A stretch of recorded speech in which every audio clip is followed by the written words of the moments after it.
So are you 100% Irish? You know what, Janice? I did my DNA. Mm? I'm 98% Irish and 2% Scottish. Now, where did the Scots come in? I don't know. Well, that's similar part of the world, and a lot of us get confused on some of the culture between the Irish and the Scottish. Hello and welcome back to all my Courage, Confidence, and Connections podcast fans. I do appreciate you so much. This is Janice Debo, your host, and my guest today is Maggie Kelly. Now, she sounds like she's not in this country, but she actually is, but her accent is so wonderful. I just love talking to her, and we're going to find out where that came from, aren't we, Maggie? Oh, where are you coming from? You're in Canada, right? I am in Canada. Yep, I'm in Canada. Awesome, awesome. What part? Eastern Ontario, Okay. Ontario. Mhm. All right. So it's later in the day for you than it is for me. But It is because you're up in what three? Well, you're 1 o'clock now. We're 3, 4. So you're yeah, 3 hours behind us. yes, we are. Well, yeah, definitely. But that works. It works well for me. And anyway, so I like to let my audience know a little bit about your backstory. Are you a native Canadian? Well, yeah, actually, I am. I'm a sixth generation Canadian from Ooh. Ireland. Oh, My oh, family came over in 1826 and we settled in the area that I'm living in now. There's still a lot of us around. There's still a lot of us. oh, wow. We built two churches. The churches are still going. Hmm. And my great great great grandfather was a stonemason on the Rideau Canal with Colonel By. And he built well, that's the longest skating rink in the world. Oh my word. Wow. Well, Yeah. so are you 100% Irish? You know what, Janice? I did my DNA. Mm? I'm 98% Irish and 2% Scottish. Now, where did the Scots come in? I don't know. Well, that's similar part of the world, and a lot of us get confused on some of the culture between the Irish and the Scottish, but Yeah. I mean, No, it, 98%, oh, 98%. that's amazing. Well, your accent is very much Irish. Um, so Well, it is. Well, like, my dad could never say throat. He'd always say throat. How's your throat today? that's so good. How's your throat? Oh man, Oh.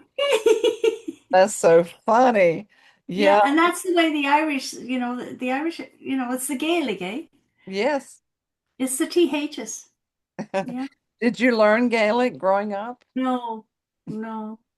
No, Oh but my you goodness. know, one of the favorite sayings is, sometimes I would say to Dad, I know you're Irish when you say, Jesus, Mary, and Joseph, Maggie, what have you done now? Did you get in trouble as a kid? All the time. Oh, okay. Okay, good, good. Well, I'm expecting some good stories to entertain our listeners. What was it like growing up so your father was fifth generation Irish, but it sounds like he was pretty 100% if you're 98. So, what was it like growing up with that culture? It was so different than probably being in Canada. I mean, with Canadians. Well, it's funny, you asked that. It's even though both parents were from Ireland, the families were from Ireland, they were both very Irish in very, very many ways. And you see, like my dad's side was that the joking Irish and the laughter and the but my mother's side was an entirely different kettle of fish, entirely different kettle of fish. So you had the two dynamics to work with, Were they more and serious? Your mother's side? yeah, and a lot more critical and a lot more backbiting than my Oh, dad's family was, mhm. which can happen in the Irish. I hate to say it, but it can happen. Yeah, But I that's think it happens anywhere, right? hmm hmm I think so. I mean, I had that experience somewhat with different sides of the family. Very different sides of my family too. But this is about you. So tell me a funny story of how you got in trouble as a kid. I Oh, mean, Heavenly Day. okay, just pick your favorite. Oh, I remember one time going to a washroom and going into a washroom. It was a bunch of men that oh my. Oh my. coming in the room. I heard all these screams. How old were you? I was about 12 or 13. Oh, jeez. Oh my. I heard, I thought, what is everybody screaming That's about? great. And then I looked at the door and thought, oh, I got the figure wrong. Oh, Oh, gee. oh my gosh, I still laugh at that today. That is funny. That's a good story. Oh my goodness. Did you have I'll never forget that, Janice. I'll never forget. I bet, and maybe the guys didn't forget it either. I don't know. Oh my goodness. Now, do you have a lot of siblings? Did you have a big family? Yeah, we were a real Irish Catholic family. How many kids? I gotta ask. My dad came from 13 and his dad came from 10, and we ended up with five. So we would go out to the Kelly reunions and someone would say, well, which father is yours? Oh my goodness. That is a Which daddy? Who's your father? well, nowadays it's who's your daddy, right? It Oh, was it was kind of refreshing, you know. yeah, no kidding. Oh, that's hilarious. So clearly that's where your beautiful red hair came from, that I blood. You had no choice in the matter. You were going to say redhead, and it No choice. It comes natural. comes natural. I think that's great. Oh, that is great. Have you been back? Have you been back to I've visit? never been to Ireland a day in my life. I think, actually, to be quite honest with you, if I were to go over, I would never come home Probably. because I don't know what it is. I cannot explain it to you. I cannot tell you. But if I go on to the internet, for example, Janice, and see the fields in Ireland and the hills and the water, I'm right into it and I start to cry. I don't understand it. I can't figure it out. And I don't even go there. Well, it's in your DNA, so I can. It has to be. And the DNA Mhm. plays such a big role in, we just don't realize how much our DNA really, how would I say it, control us, as it were? Can I say that? Control? Yeah, it really has a very heavy impact, that's for sure. Yeah. Because with you, I mean, your family, you're almost full-blooded Irish. I don't know where that, like you said, that 2% came from. Some Scot got in there somewhere, but Somehow. But I can't figure it out. I can't. No, I can't. I honestly don't. I don't know. I yeah. don't know. And I don't, not even my family feels the same way as I do, Oh, which is quite interesting. Not even my siblings feel like that. But really? I don't understand it. I really can't. And when I started doing a whole lot of research and found out it was highly sensitive, Yeah. um, it started to put things into perspective in a greater fashion because, hmm, a lot, I'm actually trying to figure out and do a lot of research. Are there more highly sensitive people among the Irish culture?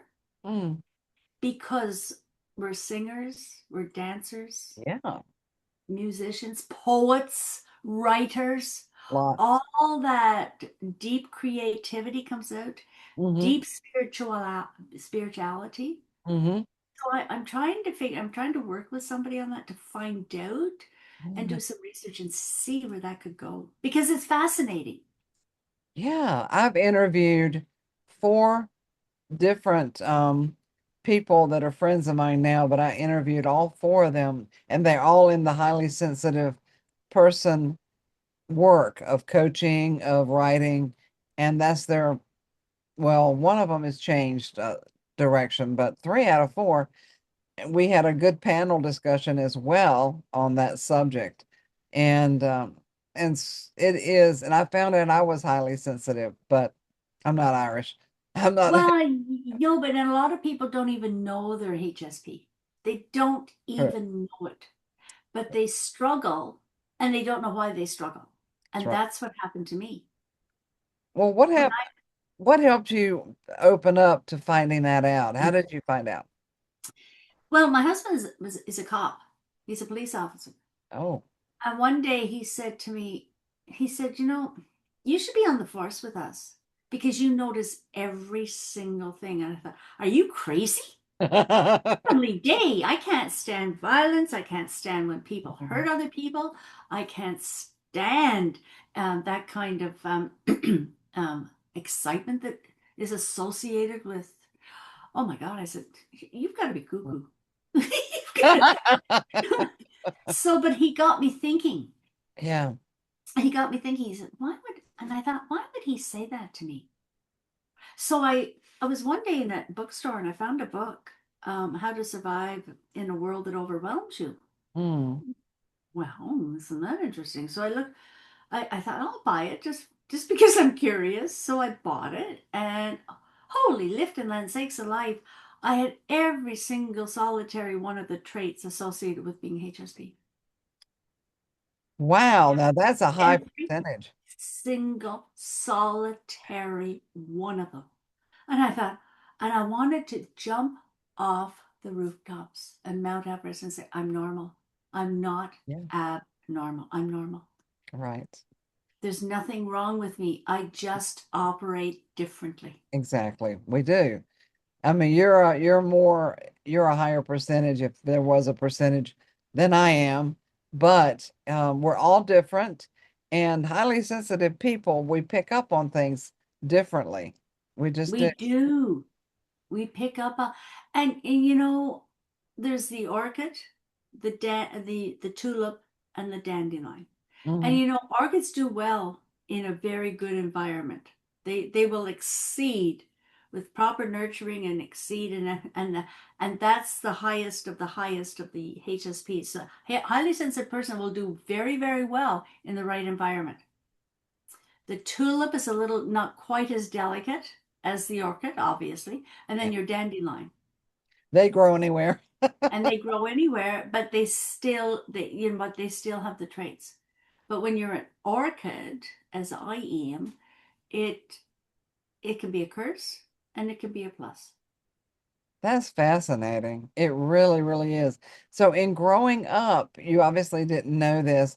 What kind of experiences can you share that might have if you'd known this younger?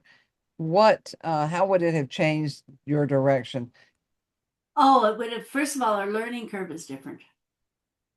We have a different learning curve because of our deep sensory perception. Um, we just don't accept things at face value. We have to find out the reason why. Hmm. So it takes us a little longer to learn things. Right.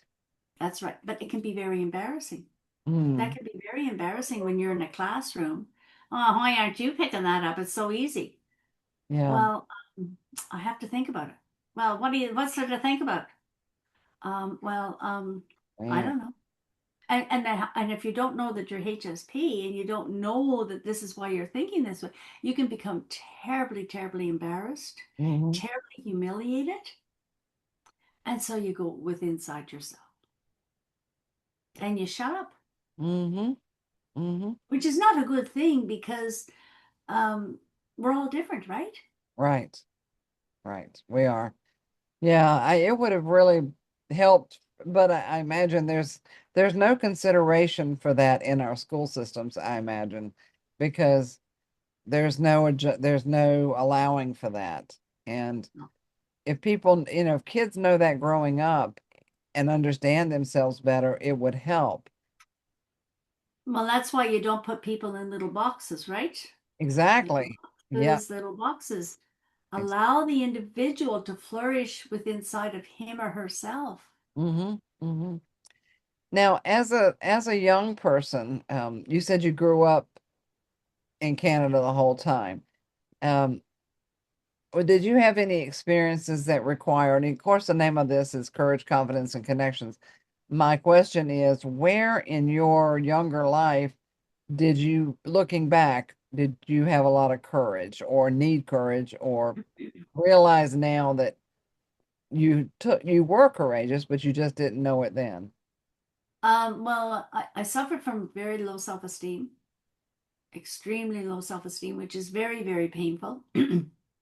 And with that comes lack of confidence. So there was really, honestly, Janice, there was nowhere else for me to go but only go back to Christ, the Son of the living Lord, because he understood me. So that's how I was able to under I was able to establish a relationship and help that part of me develop so that I had a backup, something I could lean on because nobody else understood me. My mother didn't understand me. Oh, She too herself was HSP, but she didn't know it. So yeah. she didn't understand me. My father just saw me as getting into trouble all the time. My siblings didn't understand it. So there was nowhere else where I could go but only back to Christ. Yep. I mean, I respect that without question. As you were in school and getting ready to go to college and this kind of thing, did you what was your chosen profession, or did you get into college and then figure that out? I wanted to be a nurse, but now I know that I would never have survived. Oh, I wouldn't have either. No way.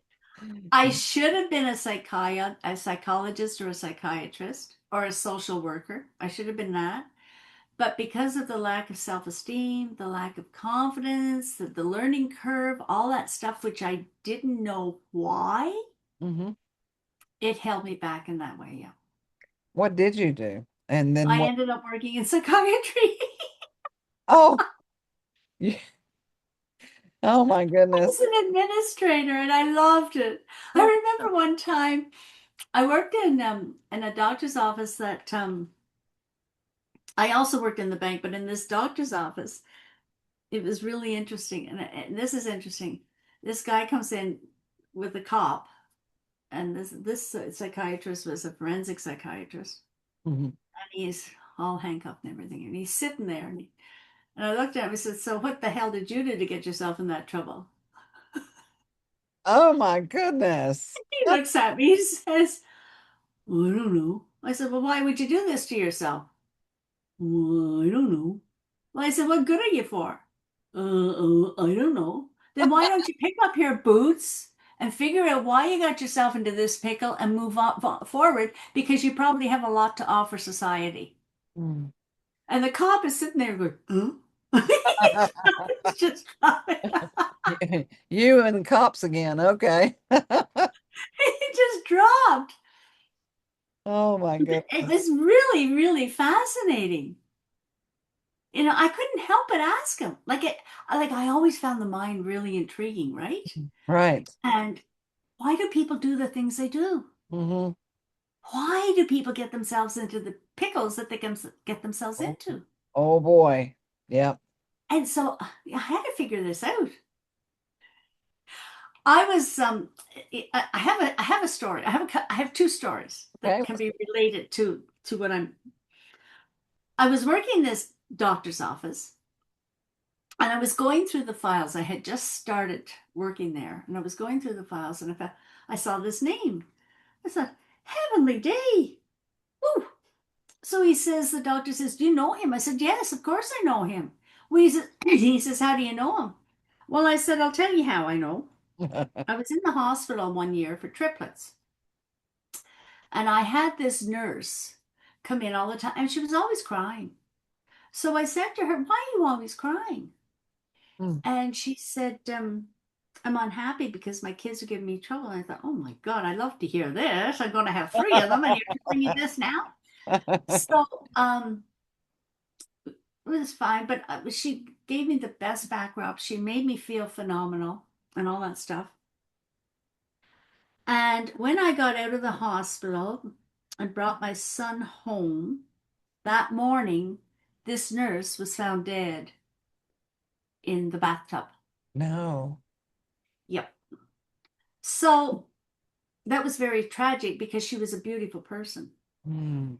So my husband was a police officer and he remembers the story and he remembers how they had to bring the bathtub into the courtroom and all that stuff. Oh my And goodness. what the end all that to make a long story short, she was murdered. There's a particular spot in our bodies that if it's touched a particular way will really do a number. So anyway, she was murdered. But I knew, and I didn't know it at the time, I was HSP, but I knew at the time there was something wrong.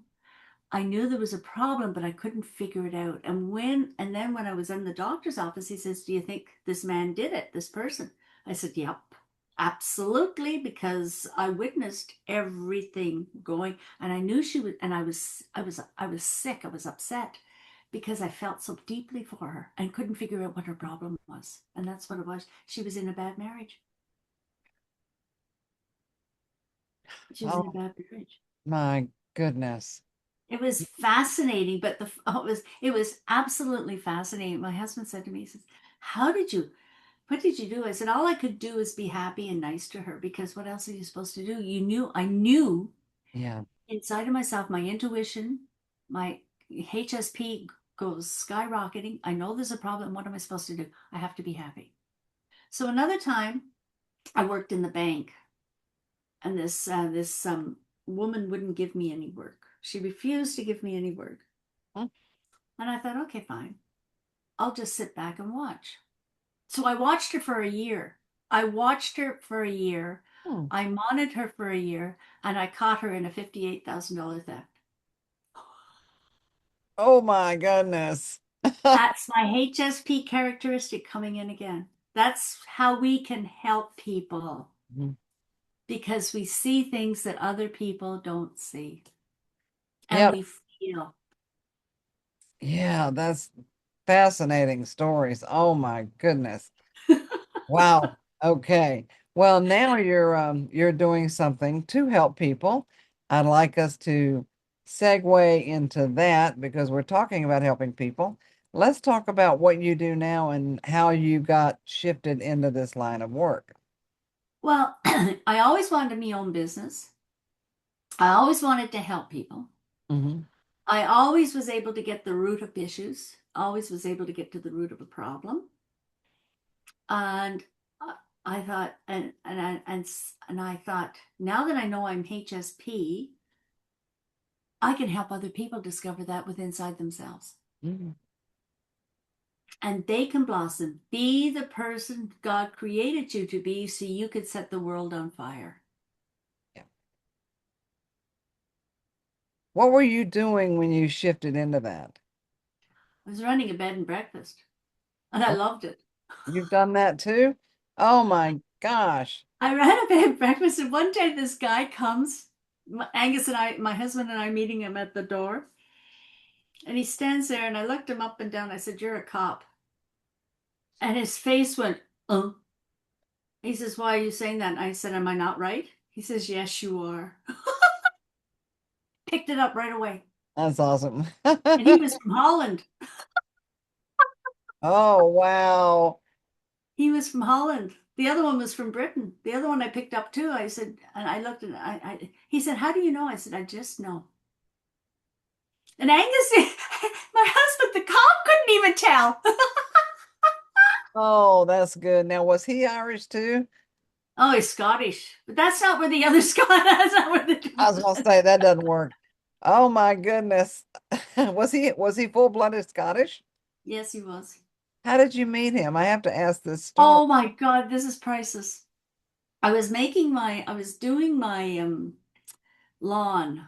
I moved out home to the house when I had the bed and breakfast, and I was doing the lawn. And one day, he happened by, and I was in the ditch, and I couldn't get out. And he says, "Do you want me to pull you out?" I said, "Okay, fine, whatever." So he pulled me out of the ditch and we got to know each other. But he also pulled me out of an emotional ditch because he helped me discover that my highly sensitive nature. Oh, So he as well? HR? Yes, absolutely. Did he know? Absolutely. He didn't know it either. He did not know it, but you could, after I got to know and what to see, yes, absolutely, he was HN. But the funny thing was, his, it's really weird. He didn't even come from the area I'm living in. He Oh, comes from another part of Eastern Ontario. So we're not even close. But his aunt and my aunt trained together in a hospital. oh. I know. Huh. And my grandmother was very good friends with his mother's last name, a friend from up around that with the last name. Wow. Huh. Freaky. Isn't that interesting? Yeah, it really, really is. Oh my goodness. So he pulled you Well, out of a ditch. So, and one night we were sitting at the kitchen table and we were just sitting there. And he was telling me about going into um, um, a place when on his runs when he was policing. And he said he went into one place and this guy was there. He always treated him well. And I said, was he short? He said, yeah. I said, was he broad across his shoulders? He said, yes. I said, did he have a great big huge laugh? He said, yes. I oh, said, was his hair white? He says, yes. I said, that was my father. oh, wow. He says, oh my gosh, I loved your dad. I Oh, loved your father. He was the nicest. Isn't that interesting? We it, don't know, eh? it really is. Wow. Oh my goodness. So We don't know. we don't. We don't. We have no idea, Janice. We don't know That's right. who we're going to meet and how that connection is going to work and Right. how people are going to get connected. It's fascinating. It really is. It truly is. Wow. So you worked for a psychiatrist, a bank, ran a B&B, and so what else have you done? Not much. Oh, not much else. Well, you've obviously done quite a bit. So how did you get into you said you coach now. Um, Uh-huh. so let's talk about who you coach and how you got into that line of work. Well, I got into it because I suffered so much, not knowing who I was, and I knew I had a lot to offer. So when I found out my who I am as a person and can offer it, I've come right out of myself. And Okay. one time we had a chap come and he was a minister, a pastor, and he had been badly treated. And we sat down, he was staying at the bed and breakfast, and we sat down, we talked. Mhm. We got to know him, my hubby and I got to know him. And when we went through the process, we found out it was HSP. When he found out he was highly sensitive, he didn't feel like he was out to lunch. He didn't feel crazy, anything like that. And just a sec, did I turn that off? There, okay. No, that's good. Can you hear me? Yeah. Oh, Yeah. he didn't think he was crazy. He didn't think, and he turned his whole ministry around 180 degrees. Oh, that's fantastic. So we don't know, a lot of us don't even know our full potential. It's true. Very true. We don't know our full potential. And we have to work through that and find out like it's quiet authority, integrity, spirituality. Hmm. And it took me into leadership because the world is craving for leaders. Yeah. And a lot of highly sensitive people have all the characteristics of being great leaders. Yeah. That's good to know. Now, when you're doing the coaching now, were you working in the corporate world? Because I know you work with people in the corporate world. Yeah, I did. I was in the corporate world. I didn't like it. I didn't fit in. I didn't feel like I fit in because it, there's a lot of how would I say? There's a lot of drama. Oh boy, yes. There's Yes. a lot of drama, and I'm not for drama. And so I would sit there and I'd look at it and think, what the devil is all that for? What did she try? It doesn't make sense. Okay. Right. Right. So I never fit in. Well, what line of work, what kind of industry were you working in? I was in banking Oh, And I that was was with in banking. Okay. I was in banking and I was in medical. I was in the medical field. Oh, okay. Yeah, so you were getting frustrated and you probably worked with other people that were dealing with similar problems too. Yeah. But the banking field is an interesting field, and I never felt fully fulfilled in the banking field. Mm. I liked medicine. I liked being in the medical field. Oh, I found it a lot more fulfilling. oh, okay. Do you coach people that are in that environment now? Yes. Yeah, absolutely. Yeah. I mean, a lot of people just, uh, it- it- you know, who it's a very specific niche, okay? Yeah, Well, all niches are specific. No niche is one any more different than another niche. right. But what is different is that you have to know how to approach the people in the niche that you want to be in, and it's all in the messaging. And it's learning how to do the messaging. Mm-hmm. It's the messaging. And because who's going to admit, oh, I feel different? Who's Right. going to admit I don't fit in? I mean, come on. People aren't going to say that to you. Right. They aren't. So how do people find you? Well, my website is coming up. I have a podcast. Oh, I didn't know that. The last year has been a bit of a turmoil for me because I lost somebody who I was close to. So I'm starting to get back into it, but Hmm. it's taking me time. I What's the had, name of your podcast? sensitive but unstoppable. See, that's fantastic. I can introduce you to some folks that would enjoy being on there. Um, Yeah. well, I could be on there.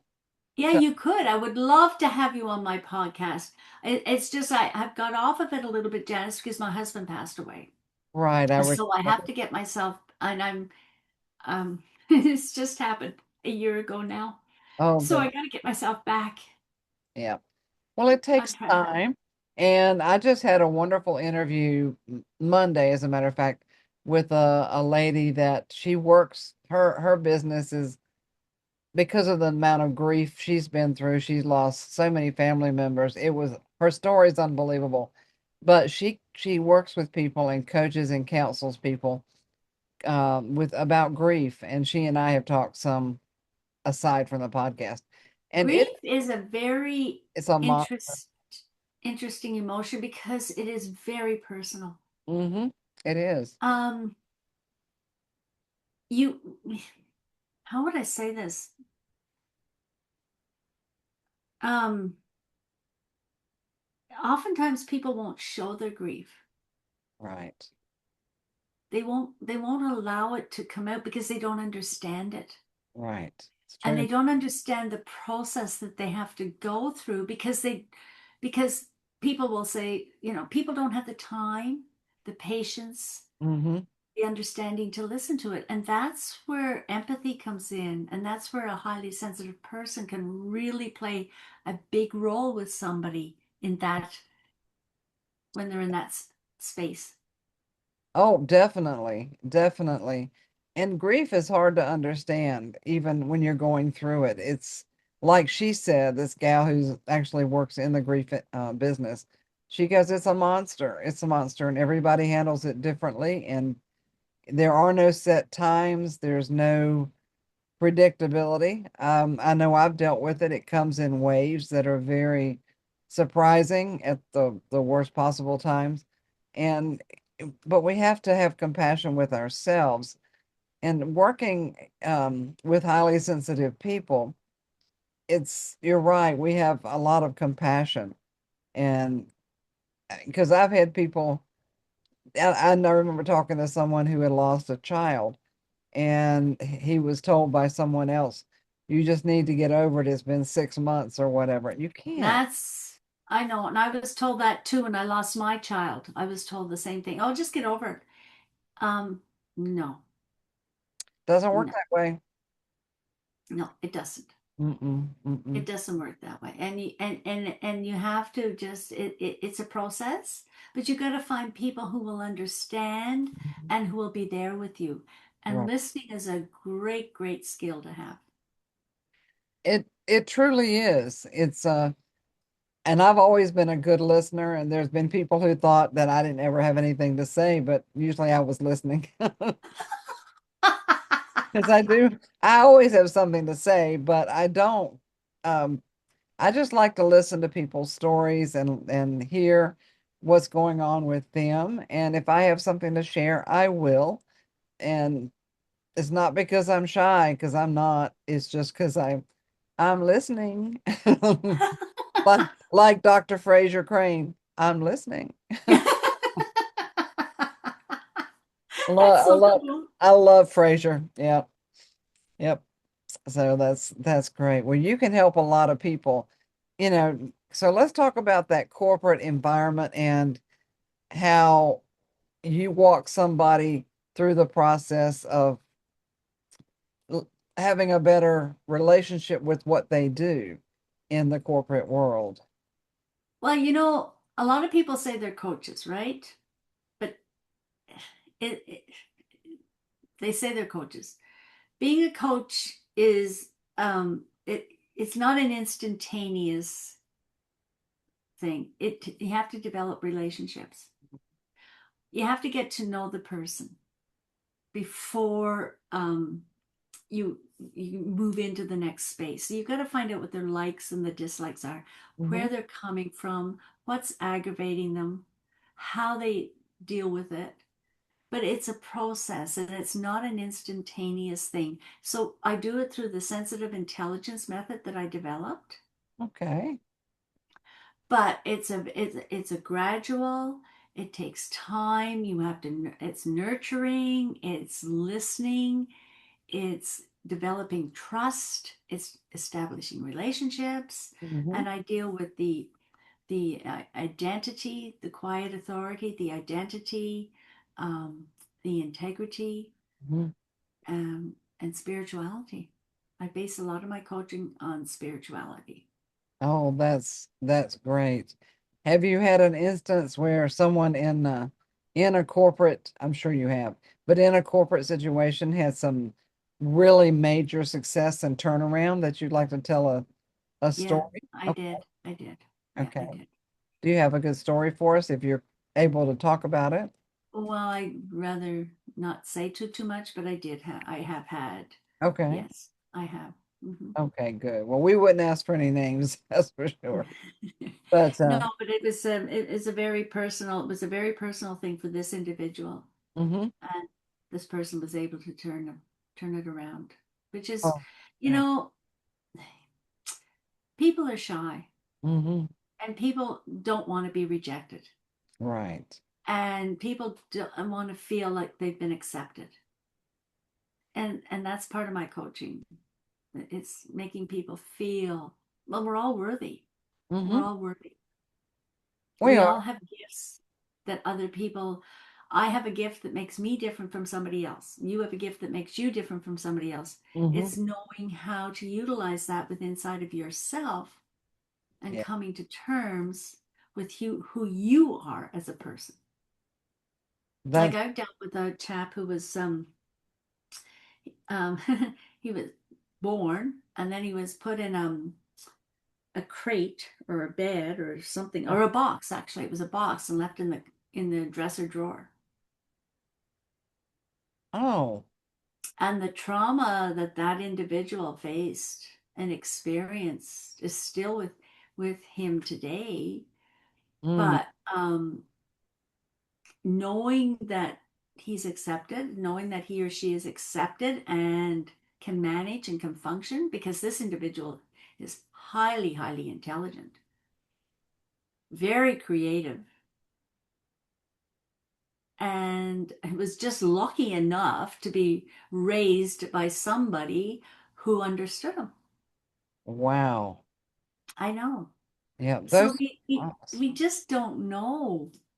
We don't know. no, no, we don't. We don't know what somebody's been through and what's impacted their life. And a Mhm. lot of people just shut that part of themselves down if it was trauma versus facing it. Facing it is the hardest thing we can do. Yeah, And but they don't know how to face it. right, you're right. They don't. They don't. I mean, I had to learn and keep walking through, like a minefield, finding a lot of things about myself. And we have to be willing to find out what we need to know about ourselves to move forward. And that's what makes us unique. Hmm. And that's the way we were created. Yes. And it's not our fault that we're born this way. No, no, no. So, But I mean, it's accepting us for accepting yourself for who you really are as a person. yes, Because once you accept yourself, then you can accept others. exactly. So when you were in the banking field, is that when you started learning about the HSP and finding out about yourself? No, I wished I had because I suffered terribly in the Oh, banking field. I oh, suffered terribly emotionally, mentally. I suffered terribly in the banking field because I did not fit in and I didn't understand why. mm. I didn't understand why. If I had known, but it's really strange.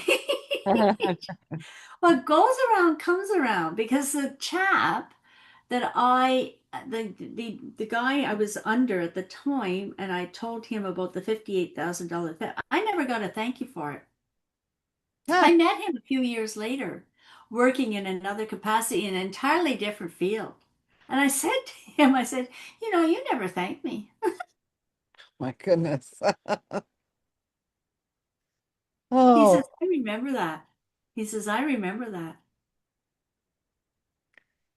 yeah, And I ended up working with him anyway. 15, 20 years later, I ended up working with him that is in another great. capacity. Isn't that interesting? It really is. It really, really is. So And we don't know, Janice. We don't know. we don't. But I got to tell you, you have a fascinating and just awesome sense of humor. You have to be. You do. That's got to be an Irish You trait. go absolutely ballistic. Oh my goodness. Is that an Irish trait to have a good sense of humor? Yeah, it is. My family were quite, yeah, yeah, we laughed a lot. We laughed a lot. That's fun. How much fun is that? Because you clearly do. You've just got a marvelous sense of humor. You really do. So, Thank you. oh, Thank you. absolutely. Yeah, it's true. Hey, your stories are fabulous and your perspective is really awesome for your perspective on things. And I know you've been through it. We don't need to go there, but I know you have been through some tough stuff in recent times. Yeah. But yet you're shining. You are truly a shining example of someone that, you know, you understand yourself and you can pull through situations, but you don't hold back letting yourself heal at the same time. You can't. You Mhm. can't. But the thing is, it's surrounding yourself with the right people. Right. It's getting the people to understand you and you understanding yourself and having that friend up there in your back pocket.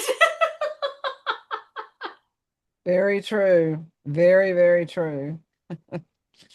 What kind of industries do you enjoy working with people, or what people in what industries, I guess is a better question. Um, there's no real one particular industry because we're all people.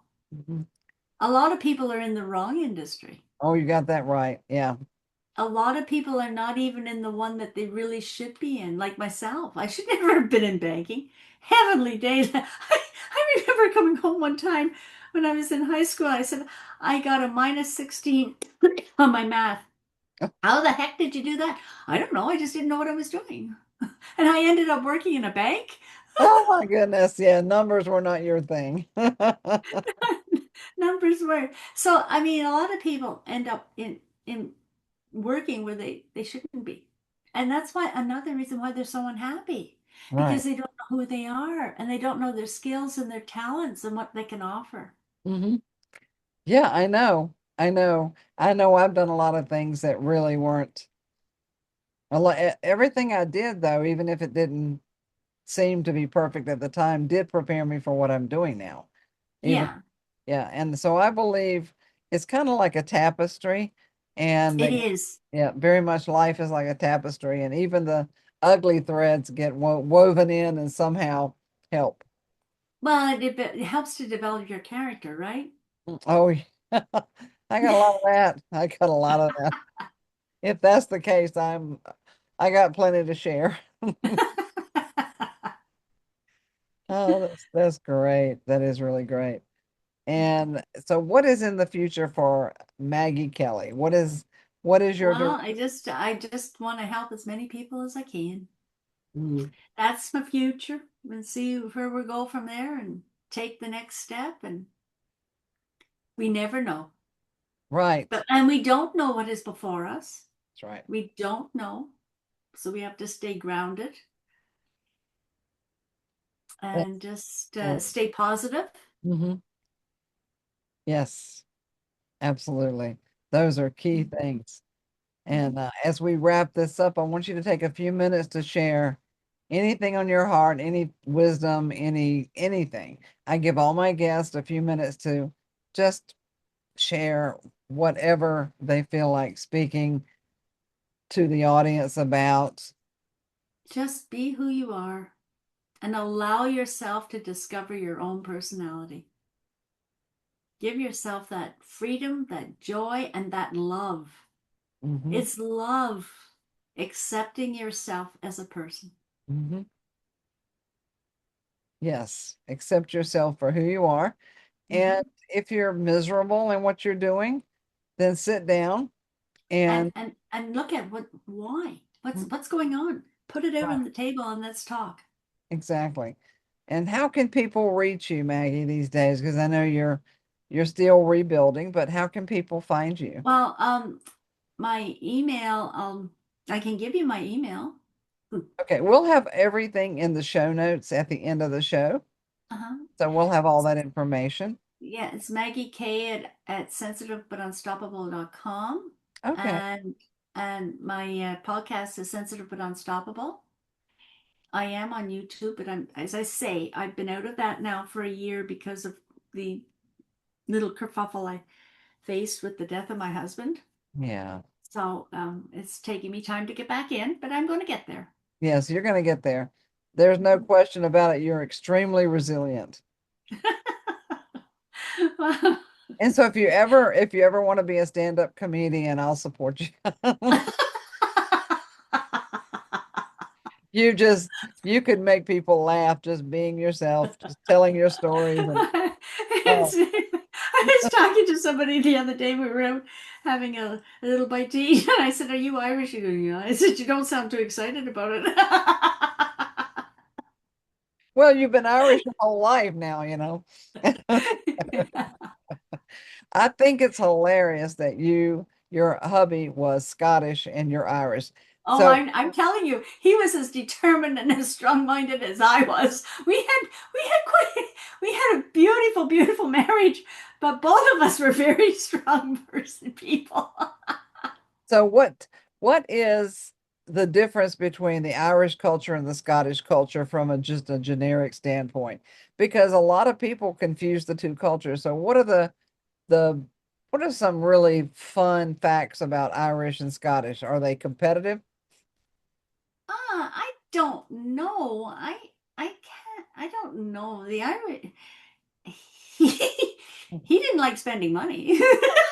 Oh, the Scottish are, yes, they pinch pennies till they scream. I know that. But the thing is, they're not selfish. Yeah. But if they don't have it, they won't spend it. Whereas, you know, some people I know, I don't know, maybe it's Irish. I know my father was like that, but my mother was different. She didn't care whether she had it or not; she'd spend it anyway. That's So it's hard to say. yeah, They're very close because they're both Celtic, eh? They're right. both Celtic. The Scottish were a lot bigger and stronger looking than the Irish, Oh, you know. I didn't know that. I know But they both like to drink beer. they like to. The Irish love the beer, but the similarities are they're pretty close. They're pretty close. Yeah, that's what I was thinking. And both of them have beautiful landscapes. So if you ever escape to Ireland, we won't expect you to return. I won't return. I won't be back. Our homestead was there until just a few years ago. Oh, really? Yeah, Oh, in County Kilkenny. Hmm. that's amazing. I've had one other guest on my show. Well, I had a guy from the UK, but I also Hmm. had a gal from, she lives in Scotland, but she's German. Now, you talk Hmm. about a fun conversation. She said, I moved to Scotland because the people are nicer. So, so it's Well, an interesting culture, um, the Irish and the Scottish. I just think they that, are. yeah, I think it's But fantastic. he was a good man. He was a beautiful, beautiful person. That's great. Did you have Yeah. any squabbles? But, you know, Oh yes. Oh yes, it wouldn't be a healthy marriage if there weren't. well, that's true. That's true. You know, but forgiveness is the biggest key. It is. Forgive, just forgive. Okay, so you feel this way, I feel that way. Let's talk about it, come to a common ground, and then accept each other's opinion. Yes. Yes. And that's what we did. And it worked. Marriage is, it's a 50-50 thing, eh? It's Hmm. not all in one person. Oh no, it's definitely not. But you have to understand each other and give and Yeah. take. Yeah, Yep. it's a give and take. Everything's give and take in this world. Yes. Everything. Yes. Well, to my audience, we will have all of Maggie's information. And if you need some Irish humor, reach out to her. I guarantee you she'll have you laughing, but she'll also understand you and help you get better. So, but your humor, I swear you could be the hilarious stand-up comic. You never know. There's your side job. Yeah. Yes. Thank you, Janice. Well, I've Thank you also, for the opportunity of sitting down and having a real good little chit chat. oh, thank you for being my guest. And I want to thank our audience again for joining us and listening in. And we'll see you on the next episode of Courage, Confidence, and Connections. Janice Debo signing off with Maggie Kelly, my Irish guest. Take care. Thank you. Bye bye. Bye bye.